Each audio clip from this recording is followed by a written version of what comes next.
Just what we need.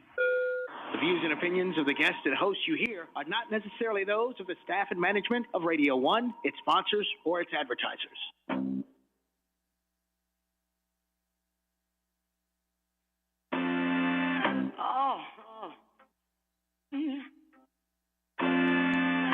I know a place. Ain't nobody crying. Ain't nobody worried. Ain't no smiling faces. No, no, lying to the races. Help me. Come on, come on. Somebody help me now. I'll take you there. Help me, y'all. I'll take you there. Help me now. I'll take you there. I'll take you there. Oh, mercy. I'll take you there. Oh, let me take you now. I'll take you there. Oh, let me take you there. Baby, play your piano now. All right.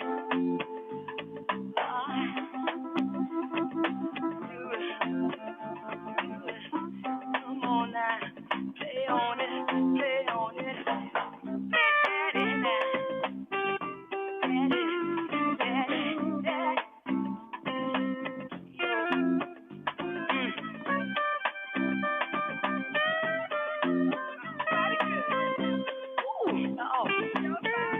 All right now, baby, little baby, need you here, help me out. Come on, little baby. All right.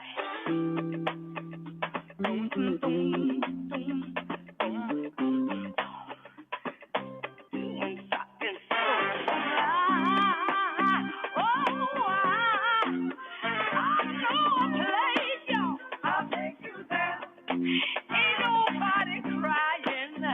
I'll take you there. Ain't nobody worried. I'll take you there. No smiling faces. I'll take you there. Lie to the rain. I'll take you there. Oh, I'll take you there. Oh, I'll take you there. Mercy now. I'll take you there. Calling for mercy. I'll take you there. Mercy, mercy. I'll take you there. I'll take you there. Oh, I'll take you there. Oh, I wanna take you there. Just take me by my hand. Let me see the way. Oh, I'll take you there. Let me take you there. I'll take you there. Let me take you there. I'll take you there. Ain't no smiling faces. I'll take you there. Up in here, oh, it's good. I'll take you there. You got to let me. I'll take you there. Take you on the ride. I'll take you there. Oh, all right. I'll take you there. Oh, all right. I'll take you there. Oh, I'll take you there. Oh, yeah. I'll take you there. Oh, yeah. I'll take you there. Good morning. Good morning. Good morning. Good morning. You're listening to 106.1 Praise FM, one of Radio One's favorite stations, and you're listening to I Know a Place and I Want to Take You There with Dr.Matthew, co-host Jamie Chris. Good morning, Dr. Jones. Good morning. Good morning. Good morning. Good morning, Baltimore. Good morning, D.C. Good morning, Delaware. Good morning, America. It's indeed a blessing to be able to come to you this Good morning. morning, America. Yes. This is a special month, Women History Month. So we will be done some salute to some of the women history. So it's indeed a blessing to be able to come. I know a place, I will take you there. And I want to throw a little bit of that in as well.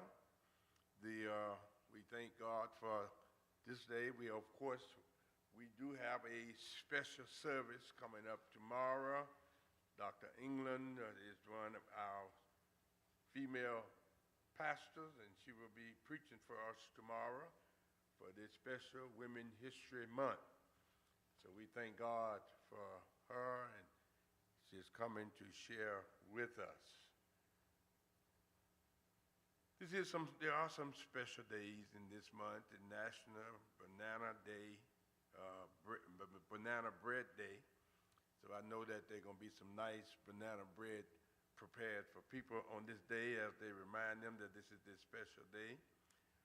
Also, this is the National Walk Your Dog Day. I reckon this is a special day to make reference to, because there was a special news on television about this child that got lost into the forest, the fields, or the highways, or wherever he was lost. They couldn't find him. And they got this dog, and this dog, they fixed it so that this dog trailed and went through the community, went through the section, and went everywhere, and the dog found him. So I reckon this is appropriate to talk about Walk Your Dog Day. Recognize that this child was saved because this dog that was able to find him when no one else could. No person, they had looked everywhere they could not find him. And lo and behold, they got this dog and got some of his smelling clothes on him and sent him out through the area. And lo and behold, this dog found this kid. So National Dog Day. This is also National American Day where we recognize a special kind of drinks, Mexican or minority drinks, or food, that kind of day, special day.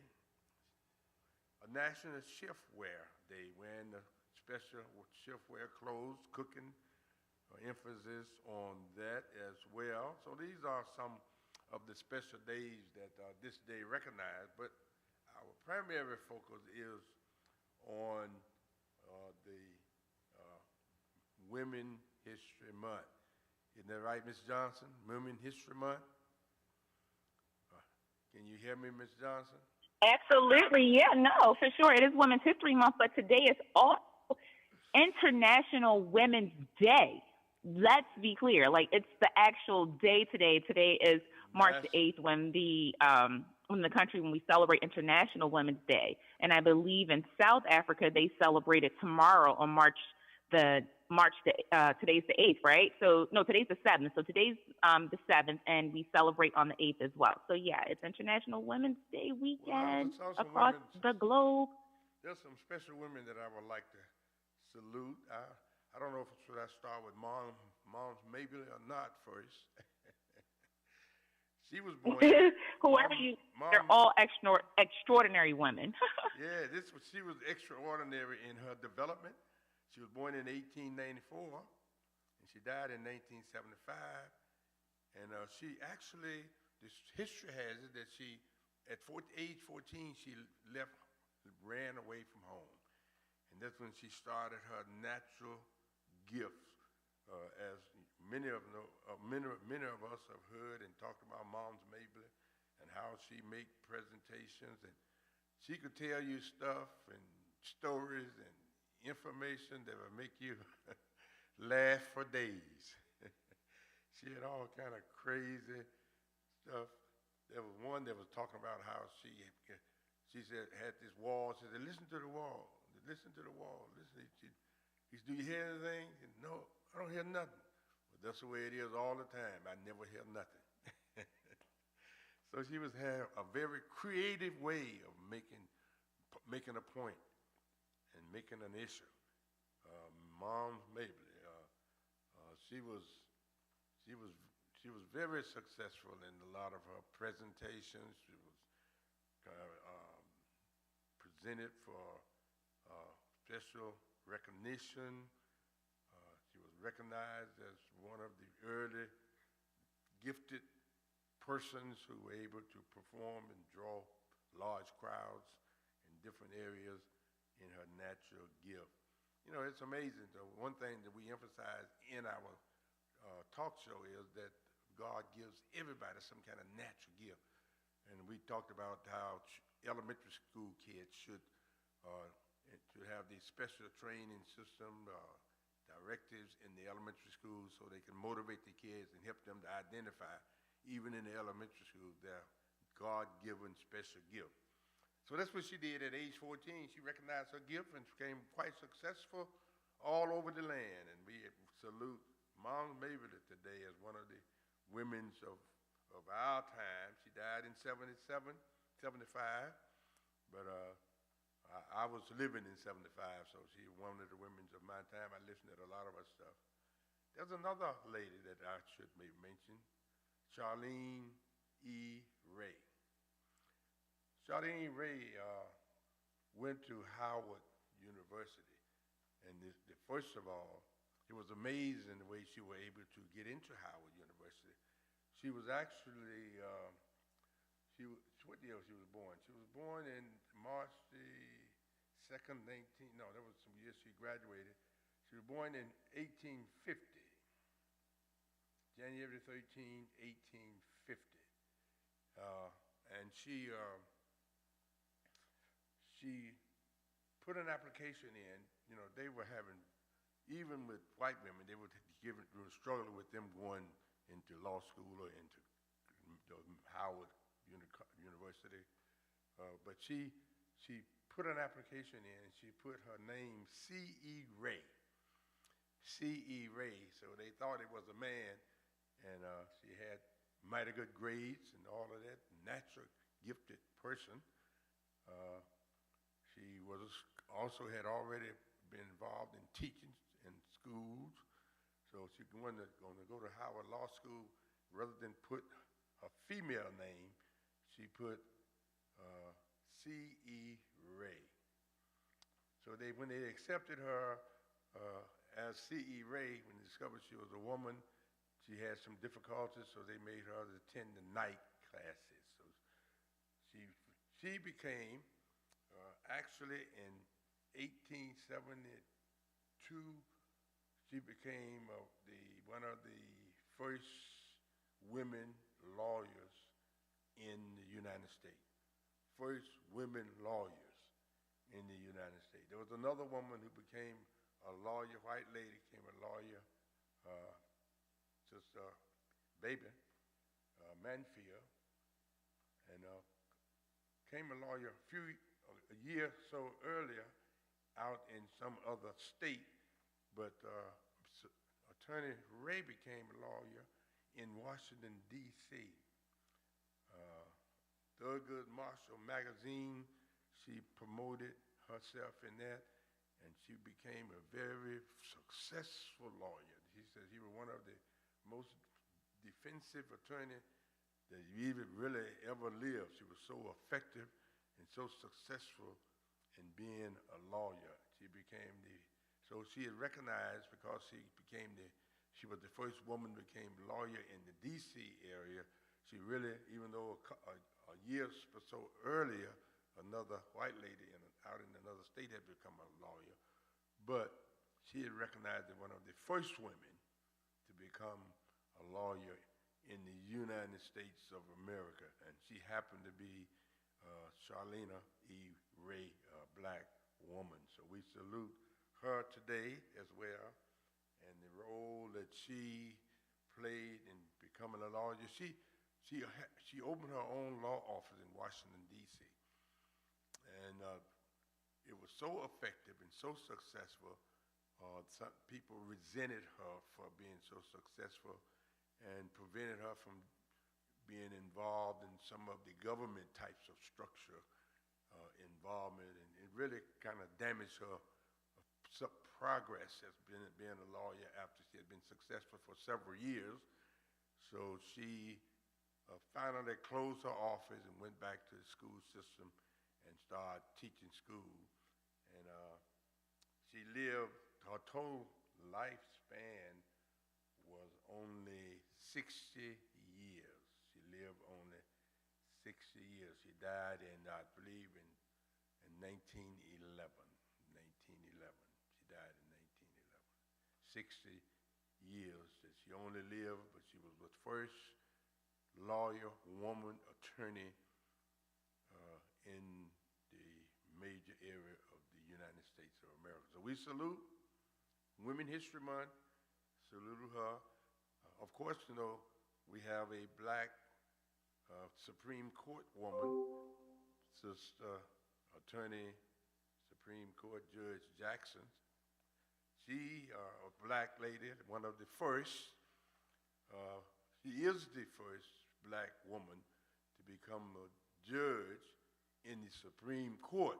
So we salute Sister Jackson today, Attorney Jackson today, first Supreme Court black woman judge. She's not the first black judge, but you know, she's the first black woman judge, and she happened to be the judge.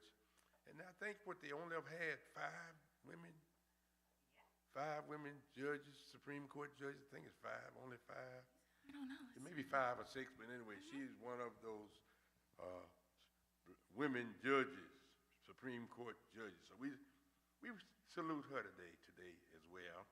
Salute the success of those judges. Okay. Then now, I know a place. Now, I have to throw a little bit of my own personal history. I was waiting because I know how you talking. I hope you ready to talk about the lady I think you get ready to talk about, because I've been waiting for this story. We talked about Dad last month, so I'm and the rest of the family, the males in the family. The males in the family. Take us forward. Yes, that part Well, right maybe there. I kind of bag into it. Gertrude Jones. Yes, Gertrude Jones. Gertrude Jones. That's one of my mother's names. Okay. Born around 1910, 1912, around that time. Okay. Gertrude Jones. Gertrude Jones. But I her love name was, that. she had been married apparently before. I don't know anything about that, but she was, when she came to Arkansas, she was Gertrude Williams. Mm-hmm. She was from Mississippi. Okay. And the unique thing was that she was the granddaughter of her mother was a Southern. The Southerners was the dominated black people in Mississippi. A Cajun Southern in the 50s on the oil well outside of Jackson, Mississippi. Oh, when you say oil well, in Cajun Mississippi, Southern. He also was a pastor. Uh-huh. And when I was about 6 or 7 years old, my mother would take us to Mississippi, and we would go to Cajun Southern's church. Mm-hmm. And this is a man, but I'm really coming towards Gertrude. I know where you're going because it's Women's History Month, so you're going to take us to where the place that Gertrude is from, because I was very intrigued. Gertrude is a great, Is her great grand, family member. Yes. But he, Cajun Southern, my mother would take us there, and she would go to his church, and he had all this land too and stuff, right? Mm-hmm. And he would give us, all my siblings, it was a lot of us, she would give us all $1. He would. Ooh, but when fancy. When he got to me, he would give me $5. Well, he already knew. He knew what type of boss you were going to be later down the road. I was only about 8 or 9 years old. He saw your natural gifts. I think it Early might on. have been because my mother called me Little Cajun. Little Cajun, okay. My nickname, Little Cajun. Little Cajun, okay. But I wasn't Learn something the new every only day. one that her mother gave. Now, my mother's mother was named Ethel. Mm-hmm. And Okay. Yeah, That was your grandmother's name. that was my mother's name. So yeah. your grandmother. Mhm. Oh, you want to call Yeah. your grandmother? I'm dealing with the women part. I don't want to bring Okay. myself in there yet. All right, all right. That was my grandmother, yeah, Ethel. But guess what? Ethel also is my youngest sister. They got the same name. Same name. Okay, I'm like, wait a minute now. So my mother named her after her mother, Okay. right? Mhm. Now, Ethel was quite successful in California. So I'm gonna make reference to because she worked with the railroad company. Matter of fact, my father was married to a lady before she married my mother. He was married twice. Yeah, Okay. he was married twice. Love it. But my mother always treated, his ex-wife real nice. Nice. Whenever cause she was in California. So she left California and came to, I was already in college, but she came to my mother's house where she would stay, right? And she picked up my two sisters from my mother and took them back to California. Oh, so I always wonder how your sisters got to California. So your sisters went to California not with their stepmom, but with their dad's ex-wife. Yes. Okay, She got came. it. And they didn't have any kids together. The ex-wife and dad didn't have any kids. Yes. Oh, they did too? Her daughter, my sister, was in California. Well, that's what I was saying. You said she took two of your sisters back. Her daughter, my father's ex-wife daughter, Was living with y'all. no, we're in Was California. in California, and they came to visit from California. They came and picked her up. My sister, which was her daughter, my father's ex-wife daughter, which was my sister. Only her mother and her mother's husband came and picked them up. Okay, got you. I'm following the Yeah. story. Okay. And took them back where her daughter was. Okay, got you. They were in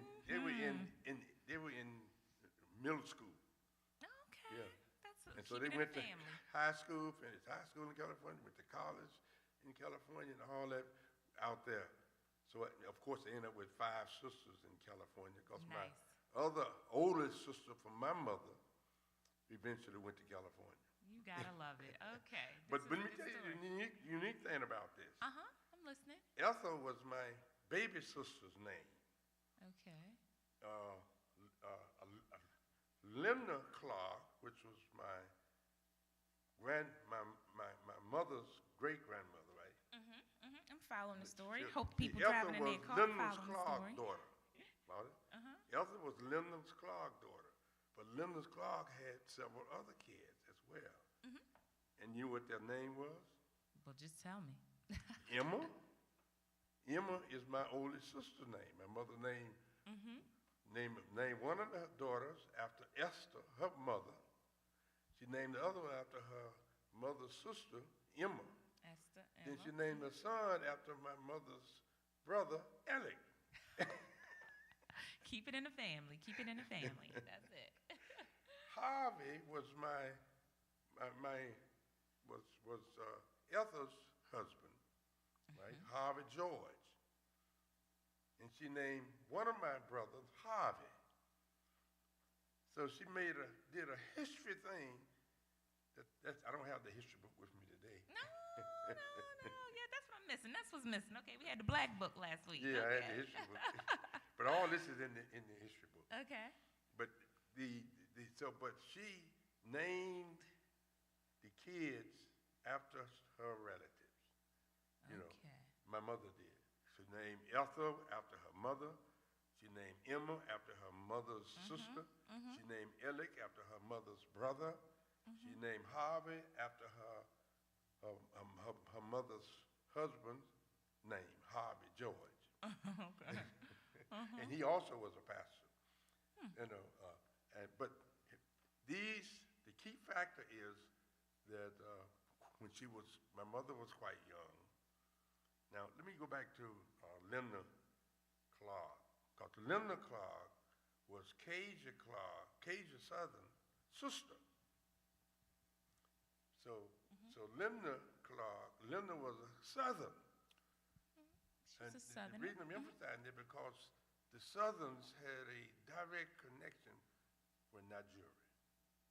And out of that, that's why they were able to accumulate all this land and stuff and all this gift of having their own oil well and all that.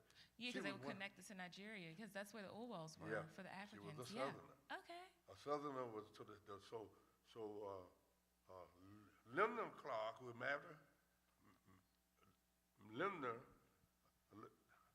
married her Clark. Mm-hmm. So, but she was a Southerner, born a Southerner. You follow me? Mm-hmm. I'm I'm just in it, highlighting I'm in these it. women Uh-huh. and the effect that they had in the community and on people's lives. The effect that they had on my mother's life, because um, when my mother came to Arkansas, Aaron Hunter, and I think maybe I should bring those in. Aaron Hunter was one of the descendants of the original families that dominated the land. He was related to us. I'm following. Yeah. He took my father to town after he had separated from his other wife and stuff, and he said, "I know a woman that would really control you." I know a woman that will really control you. Well, happy Women's History Month to all the listeners and the viewers. He introduced him to my mother, Gertrude. Okay. And of course, that was in 19, later on, that few years later, 1932, they got married. And that's when the real history begins for you. That's when the real history began, all the way when I was 14, my father owned all that. He had the grocery store and all that. We talked about that last week. Mhm. And the impact that he had on the school bus and buying everything for the community and all that. But my Yes. mother, my father died when I was 14. My mother had to take over. My mother had to take over all of this stuff. That's why I'm highlighting her. She had to take over the heading of the farm and all of this stuff when I was 14, when my mother died, my father was a mathematics and he had taught me mathematics, so I was able to handle the payroll. Oh, too early, making money. At 14 now. At 14, right, that part. Nevertheless, she stepped up. And now, the reason why she had to step up to do this, and I had oldest siblings. My oldest brother had already left and gone to California, working out there. And my other siblings were already gone up to different places. My Harvey had gone to Camden, Mississippi, where my mother was from, to go to high school. Emma had gone down there in high school. So all the older siblings, Harvey, I'm next to Harvey. All those that were older than me had left and gone to, because my mother insisted that they all had to go to college, all had to go be educated. So they left to go to high school first, or Yeah, not they had college? to- I thought they were all gone away to college. No, they had to go. They had to leave to go to high school first. So it was no high school in the area where It you was guys a were? white high school, but no black. Oh, wow. At first, later on, I would talk about that. When I talk about these other, the Stewarts, William Stewart was born in 1770. William Stewart. It's a long time ago. 1770. And now William Stewart, born in 1770 in Kentucky. Now my people from my father's side, forced out of into this area I'm talking about in the late 1700s. He had a son named Moses Stewart. Now, the struggle that I had, I'm not sure whether William Stewart was white or not. He may have been. We don't know. Yeah, I think he probably was. He has a son named Moses Stewart, but we know Moses Stewart married Lucy. Lucy was definitely a black woman. Now, whether Moses was William's son, whether he was the son that William had with a black woman, or whether he was white and married Lucy, who was a black woman. Now, Lucy had 3 major daughters, and all this property ended up in the hands of these 3 women. That's why I'm showing the value. Okay, that was the listeners, they driving in their car, they like, okay, where we going with the story? Moses' 3 daughters. One of his daughter, Dorinda Stewart, was born in 1839 in this section, which was French territory, and it's French got rid of their slaves in 1793. So there was a non-slave section. So I don't know if they were too involved in slavery in 1839, but they were not recognized as slavery in our book. I'm following you. 1839, she was born, and she had another sister that was born in 1844, who was named Louisiana Stewart. Now, the Dorena Stewart was the grandparents of the Hunters. The Hunters owned certain land in the area. The Hunters, Aaron Hunter was the one I just told you about, who took my father and introduced her to my mother. Yep. So Arenda Stewart was the grandparents of the Hunters, great-grandparents of the Hunters. The Hunters came out of that daughter. Louisiana, the Joneses and Jacksons came out of that daughter. Okay, now I see. Louisiana Stewart, Louisiana Johnson. She was Louisiana Stewart. She became Louisiana Johnson, married Joe Johnson, right?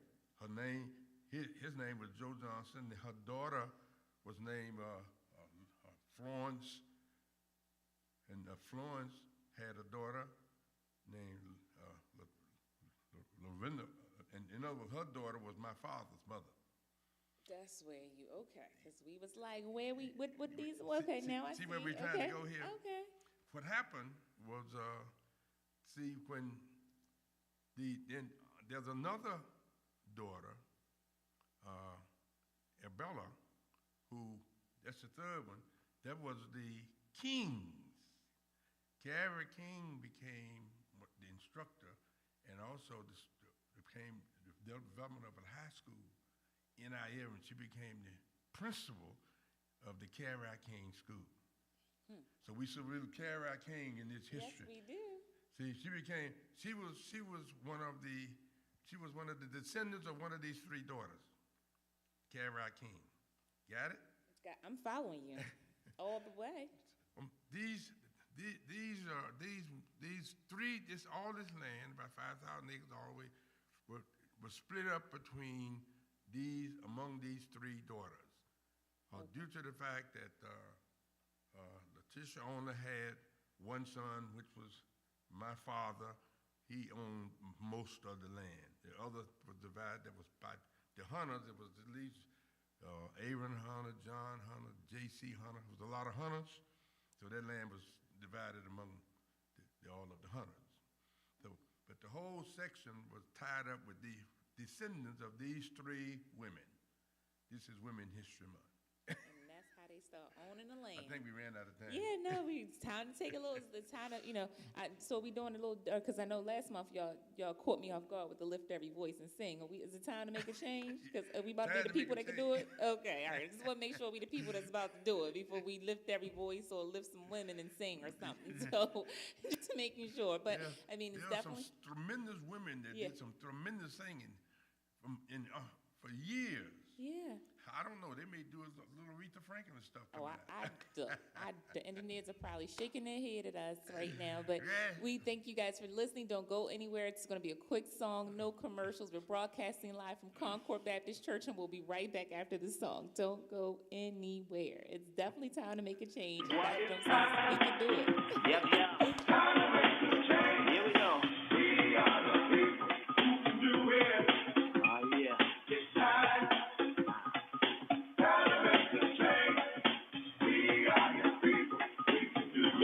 Kick it from it one time. What is the world coming to? Seems like everyone is running from the truth. Yep. We got scared at the time, walking through the night. We're the people, we can do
know what I'm saying.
Back live.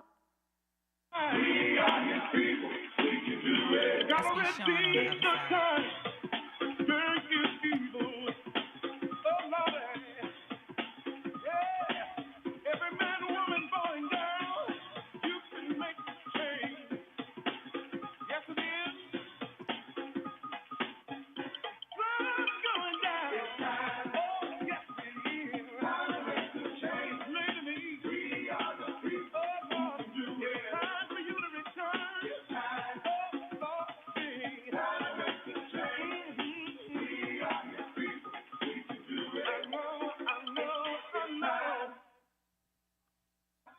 Time to make a change, and we are the people who can do it. It comes by so quick. Let me talk about my father's grandparents, women.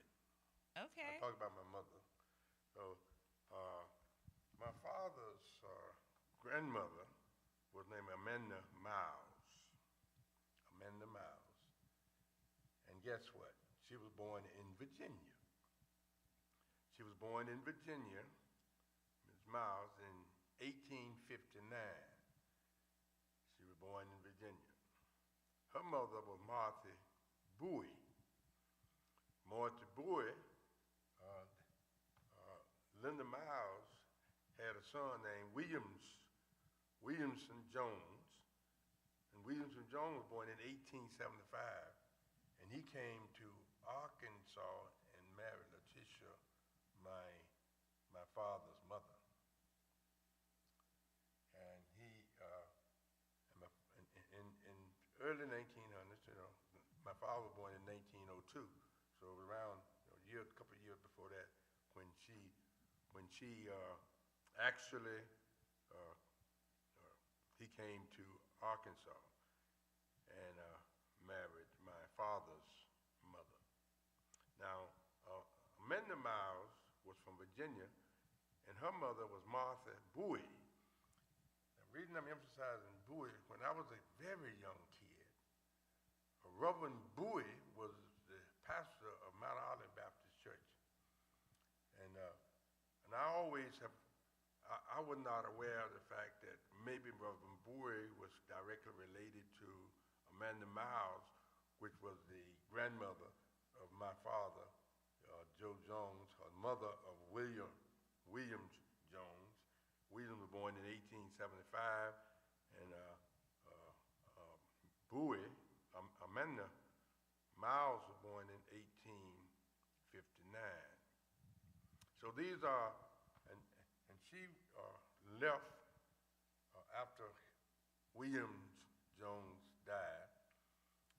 He died in 1904. My father only 2 years old when he had left Arkansas, left the Snow Lake and on the way back to Cane Ridge. At that time the Mississippi River flooded greatly. Somehow he was drowned. He got drowned in the river. That's the only way back. Some said that the local guys, black guy, was jealous because they had come in there and married this woman, and they think they were involved in his death. But the record said that he was drowned on his way trying to make it back home that evening after he had been in Snow Lake for activities. That was my father was 2 years old. But one thing about all of these women here, these three women that I've named, Dorina, Luzanna, and Abella, these three women that were the daughter of Stewart, Lucy Stewart, all these women, one thing that they did, they emphasized the necessity of a good education. And that's why the Kings came principals and the school named after Carrie King. She came out of that family. My father, Joe Jones, he was a college graduate way back there at that time. A mathematic whiz and did a lot of instruction. I was about to say, that's a lot. Your family was educated and Hunters all things back then. J.C. Hunter was a minister. Aaron Hunter was very involved in community development. So all of these women had a major impact on emphasizing the necessity to get a good education, good principles, good presentation. It's amazing how that history does not write about the principles and the guidelines and instructions that they gave so it can be maintained. However, this was maintained throughout the black community for many years until integration came, and that's when it started diminishing. Because there was no crime in the black community, in our community. Prior to integration, there was no killing each other. There was no stealing. As a matter of fact, they didn't have locks on the doors. It wasn't necessary because everybody was considered part of the family. Everybody. This was prior to integration. Everybody was considered. Matter of fact, the other factor, though, prior to integration was everybody was in the community. You had the pastors in the community. You had the lawyers in the community. You had the teachers in the community. You had the educators in the community. You had the skilled operators, businesses in the community. Everything was right there in the community. So it was a natural influence on those who were growing up there because and not only were everybody in the community, everybody was your parent. Everybody was your parent. And yes. you had to follow directives and instructions and guidance from everybody in the community. You couldn't say I only listen to my parents. Couldn't say that. You had to listen to every adult. I love it. Everybody you were influenced by and the impact that these three women had on King Ridge and the lives of individuals. Do you know I will guarantee you, and you can check it if you want. Fact check it? Okay. Tell me what I'm in fact check. The high percentage of college graduates anywhere in the country came out of King Ridge, percentage-wise. You mean back then or just now? Still then, now? Back during that time. I'm like, wait a minute, what? What? Okay, we talking about. Let me deal with it now. I'm gonna say we all know. Okay, good. Now, we own all of the land, but nobody living in there now. Oh, everybody. Wow. Everybody left. Everybody, all the kids, like I'm not there in it. No, you got out of there. You left. But I'm still in charge of the land, right? But see, all of the kids, most of the kids moved in college and college teachers and professors and teachers and all that stuff, right? Lawyers came out of there.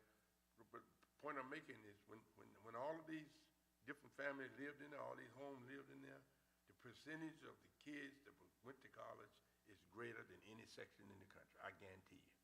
Well, Matter of fact, have a point you there. can start with my family. It was 5 of us in college at the same time. I knew you were going to go there. That's the place you're going to take us. I knew that was coming. It was 5 of us in there at the same time, not counting those who was ahead of me. Okay. When I was there, it was all these others was there with me, my other brothers.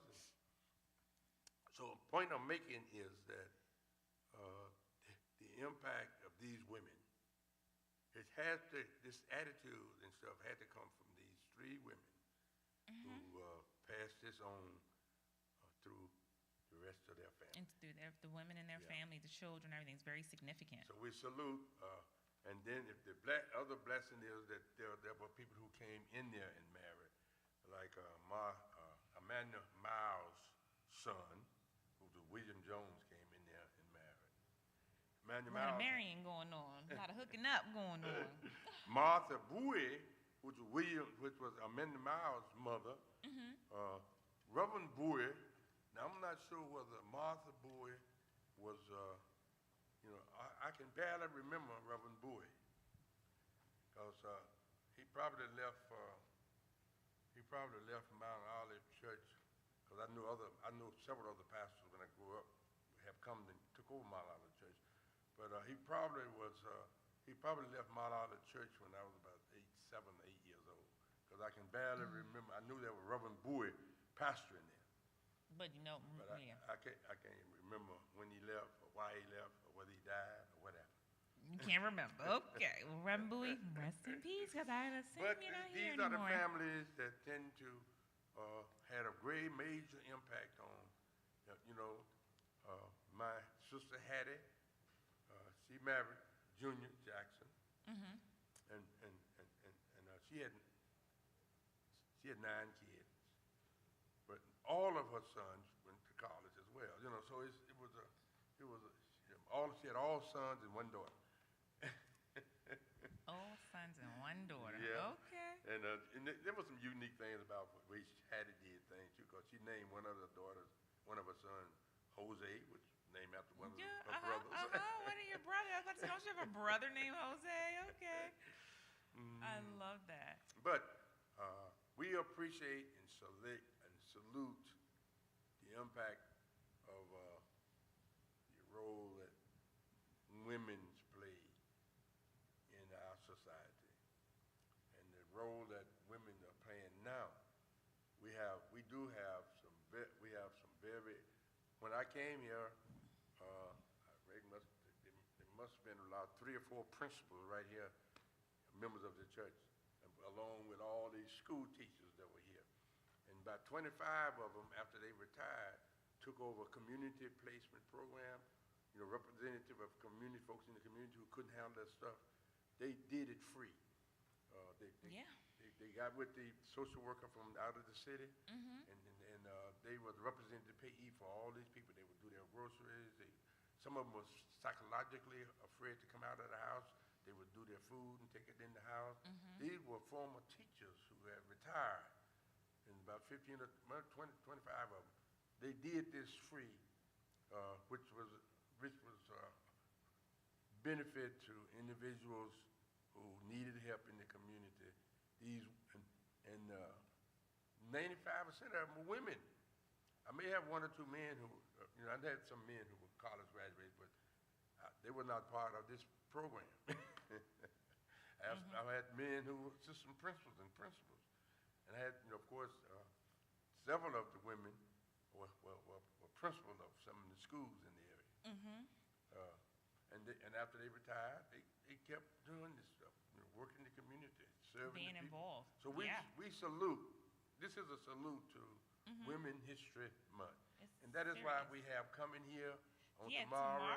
Tomorrow's going to be super. Look, what I want to Who say. we coming tomorrow? Tomorrow's going to be lit. I say lit at the Concord Baptist Church, because they are doing, first of all, you guys always do the things, that are catered to the community and to whatever the theme is happening at that particular time. But tomorrow here at Concord Baptist Church, the women's ministry presents their Women's History Month Sunday, right?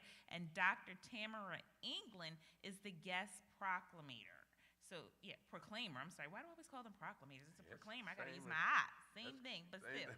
No, but this is called Sister Girlfriend Sunday. Again, Sister Girlfriend Sunday. I love that. And pretty much their theme is Queens are always ready. That's a scripture.